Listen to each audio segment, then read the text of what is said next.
All welcome to TNPSC study block. வீடியோவில் என்ன பார்க்க போகிறோன்னா அலகு 3, அலகு 4, அலகு 5, அலகு 6 எத்தனை கொஷின்ஸ் கேட்குறாங்க, எந்தெந்த டாபிக் இருக்குன்றத வாங்க இந்த வீடியோவில் பார்ப்போம்.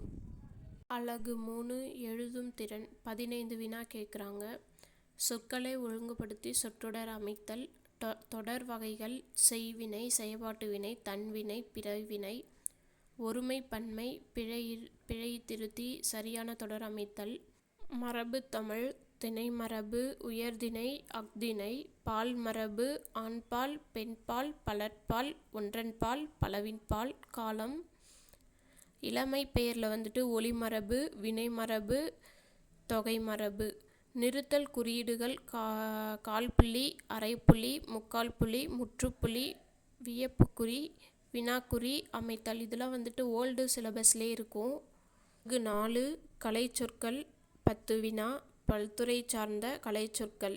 இது ஓல்டு புக்கில் இருக்குது. இதுவும் லாஸ்ட்டாக பார்ப்போம். அலகு 5 வாசித்தல் புரிந்து கொள்ளும் திறன் 15 வினா. கொடுக்கப்பட்டுள்ள பத்தியில் கேட்கப்பட்டுள்ள வினாக்களுக்கு சரியான விடையை தேர்ந்தெடுத்தல்.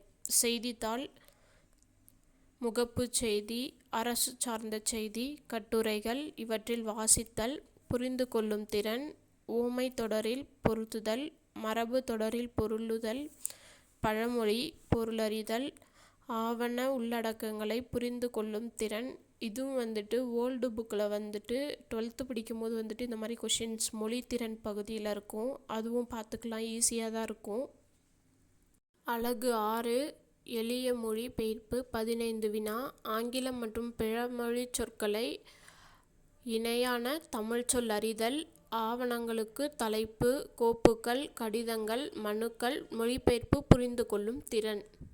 அலகு 7 நெக்ஸ்ட் வீடியோவில் பார்ப்போம். நெக்ஸ்ட் வீடியோவில் அலகு 1லேருந்து எப்படி படிக்கணுன்றத சிலபஸ் வைஸ் படிப்போம். இந்த வீடியோ உங்களுக்கு பிடிச்சிருந்துச்சுன்னா லைக் பண்ணுங்கள், ஷேர் பண்ணுங்கள், சப்ஸ்கிரைப் பண்ணுங்கள். தேங்க்ஸ் ஃபார் வாட்சிங்.